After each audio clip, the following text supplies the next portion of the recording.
सभी को राम राम। मैं बी.एस. पवार अपने चैनल रैंक स्टडी में आप सभी का स्वागत करता हूं।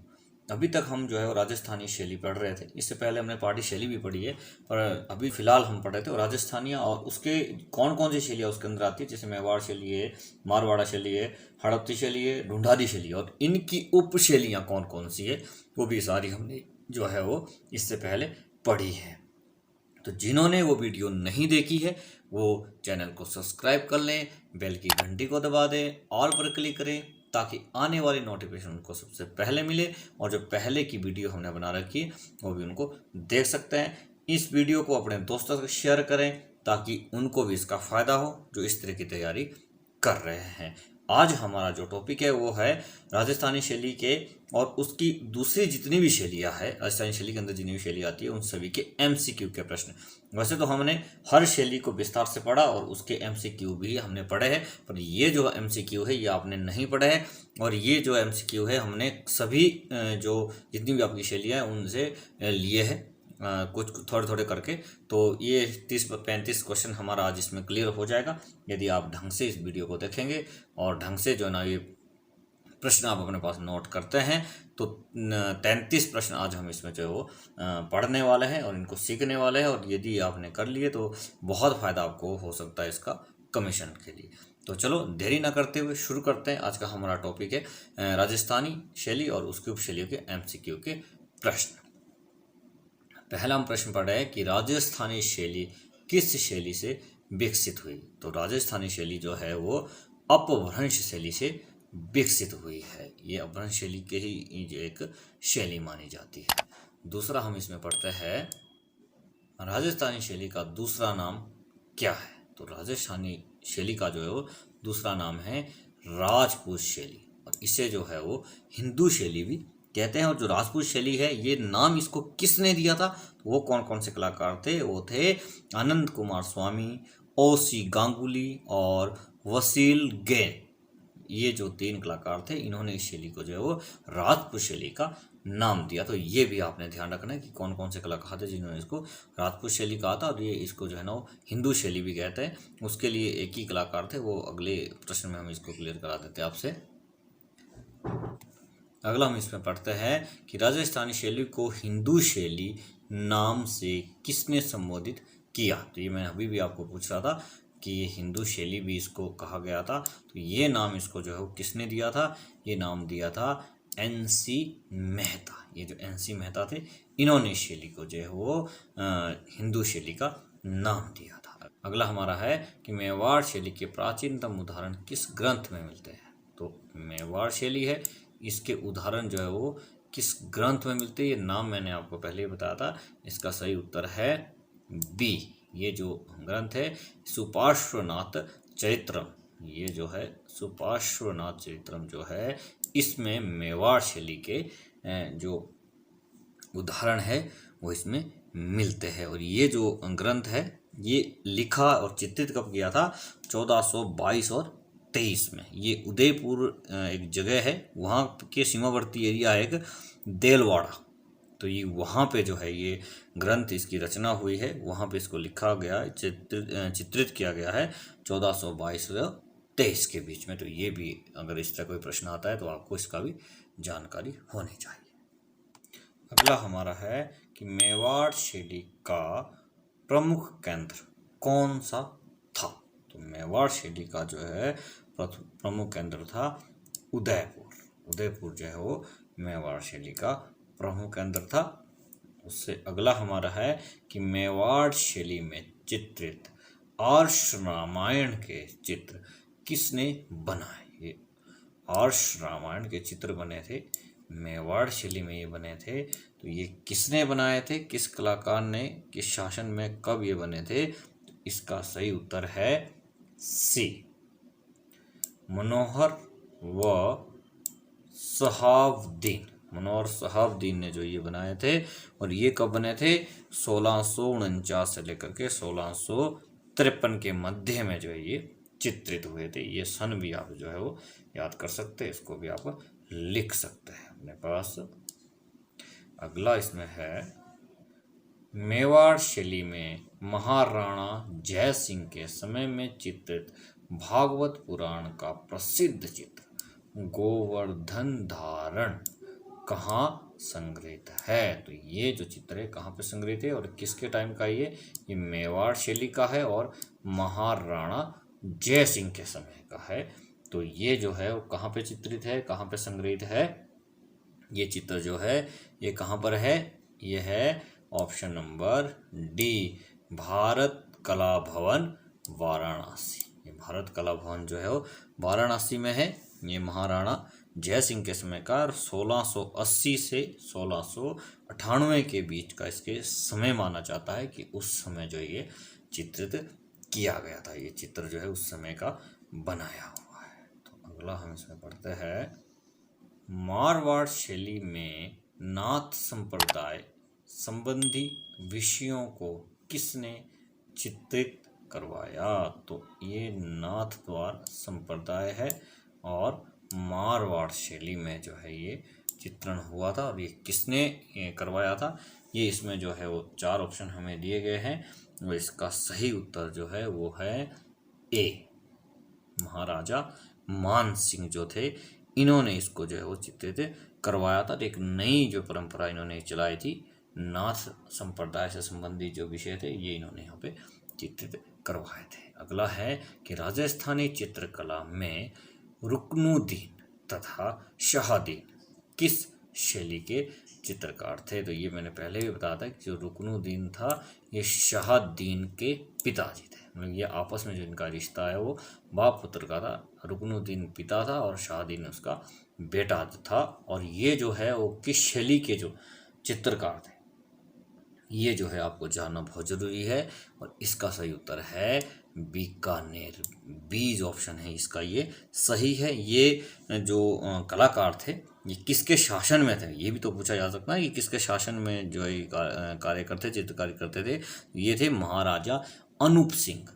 महाराजा अनूप सिंह के समय में जो ये चित्रकारी करते थे इनका समय था 1669 से लेकर के 1688 के बीच में जो ये दोनों कार्य करते थे। इनमें से जो अपने रुकनुद्दीन थे इन्होंने भागवत और रसिक प्रिया ये जो विशेष रूप से इन्होंने इसको चित्रित किया था रुकनुद्दीन ने।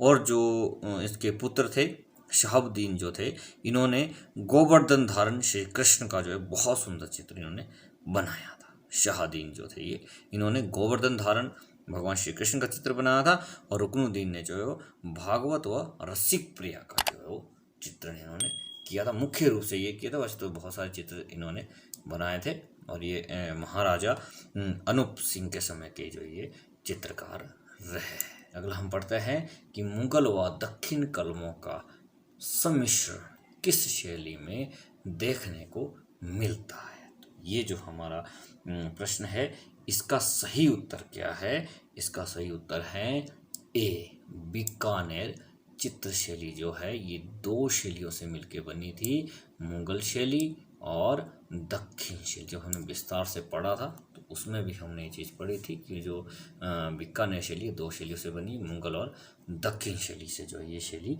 बनी है। ये आपने इसको ध्यान रखना है क्यों बनी है। ये इस तरह का भी प्रश्न आता है कि इसमें इसका प्रभाव क्यों रहा है। तो जो इसके कलाकार थे इस शैली के वो सभी मुगल थे, एक ये इसका फर्क पड़ता है। दूसरा क्या है कि जो बीकानेर के राजा थे उन्होंने मुगलों की अधीनता स्वीकार की थी। तो अगर अधीनता स्वीकार की है तो उसका भी फर्क पड़ता है। जो भी कार्य होता है वो फिर उनके हिसाब से चलता है जिनकी अधीनता आप लोगों ने स्वीकार की होती है। और जो यहाँ के राजा थे ये अनूप सिंह जी जिसकी पहले प्रश्न में हमने बात की थी, ये दक्षिण में रहे और दक्षिण का प्रभाव इनके ऊपर बहुत ज़्यादा था। तो इस कारण से भी जो है वो मुगल और दक्षिण शैली का जो मिश्रण था वो बीकानेर शैली में देखने को मिला है। अगला हम पढ़ते हैं कि नागरीदास किस राजा का उपनाम था? तो ये तो बहुत प्रसिद्ध है और ये बहुत ज़्यादा पूछा जाता है एग्जाम में। तो ये इसके ऊपर मैंने विशेष रूप से आपको तब बताया था जब हमने इसका विस्तार से इसको पढ़ा था। तो इसका जो सही उत्तर है वो है सी, सावंत सिंह। सावंत सिंह जी थे, ये जो थे इनका नाम जो नागरीदास था। नागरीदास क्यों पड़ा था? क्योंकि इन्होंने एक चित्र बनाया था, बड़ा प्रसिद्ध चित्र था, बनी ठनी का चित्र था। और बनी ठनी का जो चित्र है वो मैंने बताया था कि मोनालिसा जो चित्र एक है वो लियोनार्डो विंची के नाम से एक कलाकार रहे हैं, उन्होंने जो है वो मोनालिसा का चित्र बनाया था। और ये जो चित्र था निहाल चंद जी थे, चित्रकार थे, उन्होंने जो है वो बनी ठनी का चित्र बनाया था। इसी शैली में जो ये चित्र बना था, ये किस शैली में बना था, ये चित्र की शैली में बना था, ये बना था किशनगढ़ शैली में। ये भी आपने ध्यान रखना है। तो ये 3-4 प्रश्न मैंने इसके साथ साथ ही कर दिए। नांगरी दास का क्या मतलब होता है, नांगरी किसे कहते हैं, नांगरी किसे कहा गया, ये आपके लिए मैं छोड़ता हूँ। ये आपने मुझे कमेंट में लिख के बताना है कि नांगरी जो है वो किसके, इन्होंने नांगरी अपना नाम क्यों रखा था, नांगरी दास क्यों रखा था, ये आपको बताना है। सावन सिंह जो राजा थे, इन्होंने अपना नाम नांगरी दास रखा था, ये आपने मुझे कमेंट बॉक्स में लिख के बताना है। अगला हम इसमें पढ़ते हैं, किशनगढ़ राज्य की स्थापना किसने की थी। किशनगढ़ के राज्य की जो स्थापना किसने की थी, इसका सही उत्तर है ए, किशन सिंह ने। किशन सिंह जो राजा थे, इन्होंने किशनगढ़ राज्य की स्थापना की थी। और कब की थी, 1609 ईस्वी 1609 ईस्वी में जो है इन्होंने किशनगढ़ की स्थापना की थी। ये जो थे किशन सिंह जी जो थे, ये जोधपुर के जो राजा थे उदय सिंह, उनके 8वें पुत्र थे। ये भी आपने ध्यान रखना है इनकी हिस्ट्री कि जोधपुर के राजा थे उदय सिंह, उनके 8वें पुत्र थे किशन सिंह, जिन्होंने कि 1609 ईस्वी में किशनगढ़ की स्थापना की थी। अगला हम पढ़ते हैं कि किशनगढ़ शैली का प्रसिद्ध चित्रकार कौन था। किशनगढ़ शैली का जो है वो प्रसिद्ध चित्रकार कौन था, वो था निहाल चंद। ये मैंने अभी बताया आपको, निहाल चंद ने जो बनी ठनी का चित्र बनाया था, तो निहाल चंद जी जो थे वो किशनगढ़ शैली के प्रसिद्ध चित्रकार थे। अगला हम इसमें पढ़ते हैं कि नांगरी दास ने बनी ठनी का वर्णन किस रूप में किया है। नांगरी दास जो राजा थे, सावन सिंह जो राजा थे, उन्होंने अपना नाम रखा था नांगरी दास। तो उन्होंने बनी ठनी का जो चित्र है वो इनमें से किस रूप में किया था, सीता, सुजाता, राधा या मीरा। तो किस रूप में किया था, ये तो सभी को पता चल गया होगा, ये है राधा जो थी उसके नाम से उन्होंने इसका जो है वो वर्णन किया। अगला हम पढ़ते हैं कि किशनगढ़ के नरेश कल्याण सिंह के समय में गीत गोविंद किस चित्रकार ने चित्रित किया था। तो कौन से थे जी, किशनगढ़ शैली है, राजा का नाम है कल्याण सिंह। तो नरेश कल्याण सिंह के समय में जो है वो गीत गोविंद का चित्रण हुआ है। तो किस चित्रकार ने जो है ये चित्रण किया था। तो इसका जो सही उत्तर है वो है हमारा डी, लाडली दास। लाडली दास जो चित्रकार थे, उन्होंने जो है वो इसका गीत गोविंद का जो है वो चित्रण किया था। और ये जो चित्रण है वो 1820 ईस्वी में हुआ था। उस 20 ईस्वी के लगभग जो ये माना जाता है 1820 ईस्वी में जो है वो इसका चित्रण हुआ था। अगला हम इसमें पढ़ते हैं, बूंदी शैली के आरंभिक उदाहरण किन चित्रों में मिलते हैं। तो ये हमारी एक बूंदी शैली थी। बूंदी शैली के आरंभिक जो उदाहरण है वो हमें कहाँ पे मिलते हैं, इसका जो सही उत्तर है वो है बी, रागमाला जो चित्रित हुई है उसमें सबसे पहले जो शैली के चित्रण मिलते हैं। अगला है, बूंदी शैली की महत्वपूर्ण चित्रित कृति भागवत कहाँ संग्रहित है। तो ये प्रश्न उस वक्त भी हमने पढ़ा था और आज हम इसको फिर से दोहरा रहे हैं कि बूंदी शैली में चित्रित है भागवत एक चित्रकृति है, वो कहाँ पे संग्रहित है। वो संग्रहित है हमारी, इसका सही उत्तर है जी सी, कोटा संग्रहालय। कोटा संग्रहालय में जो है वो बूंदी शैली की जो ये चित्रकारी है, ये ग्रंथ जो है ये संग्रहित है। अगला हम इसमें पढ़ते हैं, राग रागिनियों के उत्कृष्ट चित्र किस शैली में मिलते हैं। इसका सही उत्तर है डी, बूंदी शैली। बूंदी शैली में जो है वो राग रागिनी के बहुत अच्छे चित्र जो है वो देखने को मिलते हैं। अगला है कि बूंदी शैली के भित्ति चित्रों के उदाहरण कहाँ मिलते हैं। तो बूंदी शैली के जो है वो भित्ति चित्र कहाँ पे बने हुए, तो इसका सही उत्तर है बी, उपरोक्त सभी जगह। भट्टी जी की हवेली, नगर सेठ की दुकान, बड़े महाराजा का महल। तो सभी जगह जो है ये भित्ति चित्र जो इनके देखने को मिलते हैं। अगला हम इसमें पढ़ते हैं, कोटा शैली के उत्कृष्ट भित्ति चित्र कहाँ देखने को मिलते हैं। तो अभी हमने कौन सी शैली पढ़ी थी, बूंदी शैली में। एक बार दोबारा से प्रश्न दिखा देता हूँ।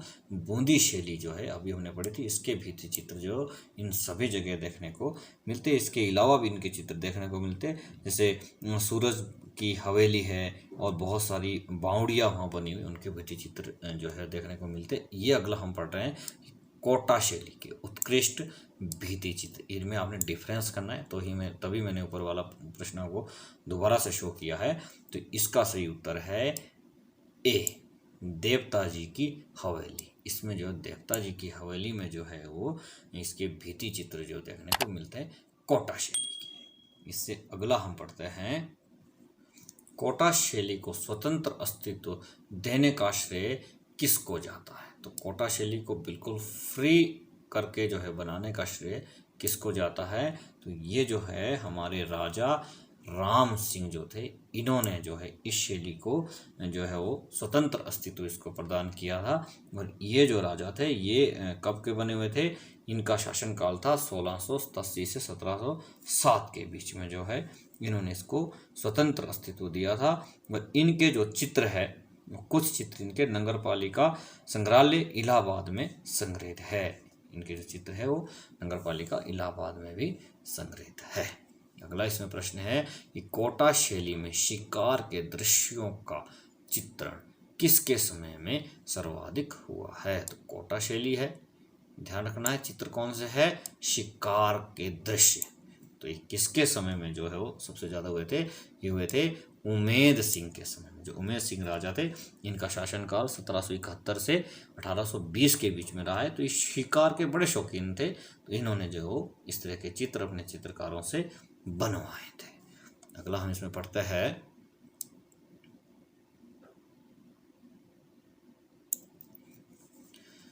कोटा शैली में अधिकांश चित्र किससे संबंधित बने। तो कोटा शैली में जो है वो अधिकांश चित्र जो है वो किससे संबंधित बने हैं। इसका सही उत्तर है डी, शिकार से संबंधित बने हैं। और उमेश सिंह जी के, राजा जो उमेश सिंह थे, उनके समय में ये बने। ये हमने इससे पहले वाले प्रश्न को अच्छे से पढ़ा है। इसमें अगला हम पढ़ते हैं, कछवाहा शैली तथा ढूंढार शैली, दो शैलियों के नाम यहाँ दिया है। कछवाहा शैली और ढूंढार शैली को किस नाम से जाना जाता है। तो ये तो हमने अभी तुरंत ही पढ़ी थी, लास्ट वीडियो में हमने पढ़ा था कि ये ढूंढार शैली के ही अंदर आता है कछवाहा शैली, जिसमें कि जयपुर शैली भी है और भी इसमें एक दो और भी शैलियाँ इसमें थी। तो ये जो शैलियाँ है ये ढूंढार शैली के जो अंदर आती है। कछवाहा शैली भी उसी के साथ आती है। तो ये कह रहा है कि और किस नाम से को, ये किस नाम से इसको जो है वो जाना जाता है। तो इसका सही उत्तर है जयपुर शैली। जयपुर शैली के नाम से जो इन शैलियों को जाना जाता है। ठीक है जी। अगला हमारा प्रश्न है कि जयपुर नगर किसने बनाया था। तो ये प्रश्न उसमें भी आया था भाई, जयपुर नगर जो है वो किसने बनाया था। तो ये जो है इसका सही उत्तर है सी, जय सिंह ने। जय सिंह ने जयपुर नगर बनाया था। इन्हीं के नाम से इसका नाम जो जयपुर पड़ा है, जय सिंह के नाम से। और इनका शासनकाल जो रहा है वो 1727 और 28 के बीच में इनका शासनकाल रहा है। तो इन्होंने एक नया नगर बनाया था जिसका नाम रखा था जयपुर। अगला हम इसमें पढ़ते हैं कि जयपुर कलम का स्वरूप किसके समय में अपने उत्कर्ष में था, मीन्स अपने प्रगति में था। सबसे ज़्यादा प्रगति जो है किसके समय में जयपुर में हुई थी। तो वो ही थी राजा प्रताप सिंह के समय में जो है वो बहुत ज़्यादा जो है वो जयपुर कलम की, जयपुर शैली की जो है वो उन्नति हुई थी। इनका शासनकाल 1769 से 1803 के बीच में रहा है। और बड़े उत्कृष्ट और उच्च कोटि के जो चित्र है वो इनके समय में बने थे। जयपुर शैली के संरक्षक कौन थे। तो जयपुर शैली जो थी, चित्र शैली थी, इसका संरक्षक जो है वो कौन सा राजा इनमें से था, किसने जो है वो राजवंश जो है वो इनमें से कौन सा राजवंश था। तो वो था कछवाहा वंश जो था वो, इन्होंने जयपुर शैली का जो है वो संरक्षण दिया था। अगला हम इसमें पढ़ते हैं, आमेर शैली के प्रारंभिक चित्रों के उदाहरण किन चित्रों में मिलते हैं? तो आमेर शैली के जो आरंभिक चित्रों के उदाहरण जो है वो किन चित्रों में मिलते हैं? तो इसका सही उत्तर है बी, भित्ति चित्रों में। भित्ति चित्रों में जो है वो इनके उदाहरण मिलते हैं। और ये मान सिंह की छतरी में बने भित्ति चित्र है, मौजमाबाद के भित्ति चित्र है, आमेर के भित्ति मकबरा है, वहाँ पे एक मखदूम शाह का मकबरा बना है आमेर में, उनके जो भित्ति चित्र है वहाँ पे जो है वो आमेर शैली के जो है वो हमारे को उदाहरण मिलते हैं। अगला हमारा है साहिब राम व लाल किस शैली के प्रमुख चित्रकारों में से थे? तो ये हमने उसमें भी पढ़ा था जब हमने सिर्फ इसी एक ही शैली के बारे में पढ़ा था, तो भी हमने इन दोनों यही प्रश्न जो है हम लोग रिपीट हो चुका है। तो ये अपने ध्यान रखना कि इम्पोर्टेंट प्रश्न है। तो इसका सही उत्तर है जयपुर शैली। जयपुर शैली में जो है वो ये दो जो कलाकार थे उनका विशेष जो है प्रमुख जो है इनका योगदान रहा है। ये राजा ईश्वरी सिंह के समय में इन्होंने चित्र बनाए हैं यहाँ पे, और ये 1743 से लेकर के 1750 तक जो है वो इन्होंने यहाँ पे कार्य किया है। अगला हमारा इसमें प्रश्न है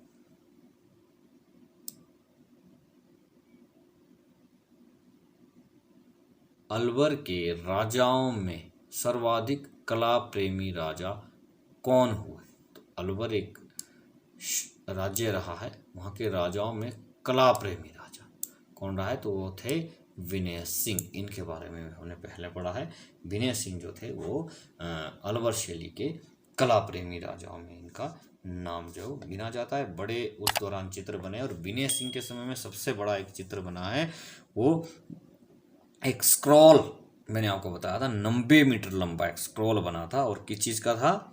वो था महाभारत का। महाभारत का जो है उसमें बहुत सारे सैकड़ों चित्र बने हुए हैं, और 90 मीटर जो है वो लंबा एक स्क्रॉल बनाया था।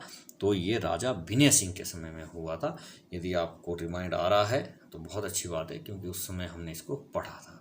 अगला है इसमें कि अलवर शैली में कौन सा चित्रकार हाथी दांत की पटरियों पर चित्रण करने के लिए प्रसिद्ध था? सिद्धहस्त था। मैंने बताया था ना कि मास्टरी किसकी इसमें थी, तो ये हमने उस वक्त पढ़ा था। और वो थे मूलचंद। वो जो है वो सिद्धहस्त थे, हाथी के दांत को चित्रित करने में, हाथी के दांतों के ऊपर चित्रण करने में।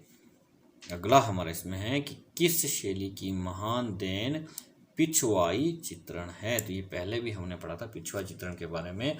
तो ये है हमारी नाथ द्वार जो चित्र शैली है उसकी महान देन है पिछवाई चित्रण। और जो पिछवाई चित्रण है ये किसके समय में बना था? तो ये जो है वो महाराजा राज सिंह के समय में इसका विकास हुआ था, और ये 1652 से लेकर के 1680 तक जो इनका शासन रहा है। और नाथ द्वार जो है वो मेवाड़ शैली की एक उपशैली है। मेवाड़ शैली के बारे में हमने पढ़ा था ना, उसमें 3-4 शैलियाँ मेवाड़ की पढ़ी थी। तो ये जो है वो नाथ द्वार जो है वो मेवाड़ शैली की एक उपशैली है, और ये जो है इसी की देन है पिछवाई शैली। पिछवाई जो चित्रण है वो इनके समय में हुआ था, महाराजा राज सिंह के समय में ये कार्य हुआ था।